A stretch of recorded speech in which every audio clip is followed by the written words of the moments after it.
Now to our Healthy Colorado coverage, where a recent study published from researchers at CU Boulder had some very unique inspiration, all part of a project that looks to improve the ability to battle tumors while reducing the side effects of treatment. The unique sticking effects of gecko toes was the inspiration behind a new material created by researchers in Boulder.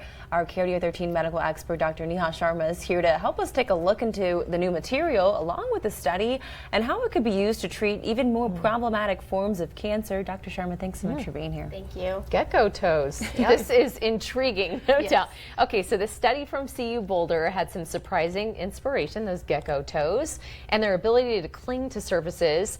Could you tell us a little bit about that material that could help battle cancer? Yeah, so geckos cling to surfaces by using millions of microscopic hairs or split ends on their toes. And scientists were able to mimic this by creating a small dendrical particle that was made from safe biodegradable material or polymer. And these particles are loaded with chemo and are designed to tightly adhere to tumors. And once stuck on those tumors, they're able to slowly release medications in a targeted, sustainable dose. This is interesting nonetheless. We did have a big announcement yesterday of Coach Prime's announcement about his own bladder cancer and his treatment. So specifically mentioning how the new material could be used to treat bladder cancer. Can you explain how the treatment options for bladder cancer and how it could be used to deem useful and purposeful? Yeah, there are several treatment options for bladder cancer, and they include surgery, chemo, radiation, immune therapy, and targeted therapy. And with chemo, usually what they do is infuse the chemo, or they flush it into the bladder with a catheter. And, you know, people urinate frequently. So these drugs wash out quickly, which leads to multiple rounds of treatment, increasing the side effects. But with these gel-like particles, they'll be able to stick to the tumor in a liquid environment, like the bladder. So this will reduce the treatment frequency, reduce the potential for side effects, and increase effectiveness. And it can also potentially stimulate an immune response, which is very valuable in cancer. Yeah. So going back again to Coach Prime and his battle against bladder cancer, what makes it so difficult to treat?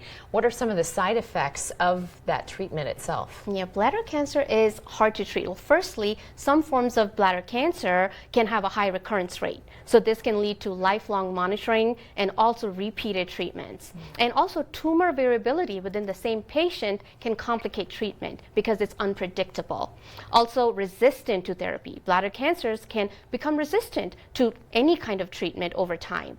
And some forms are extremely malignant, so they can spread rapidly, and that can make treatment hard. And lastly, bladder cancer is more common in people over 65, so there are comorbidities that can limit treatment options.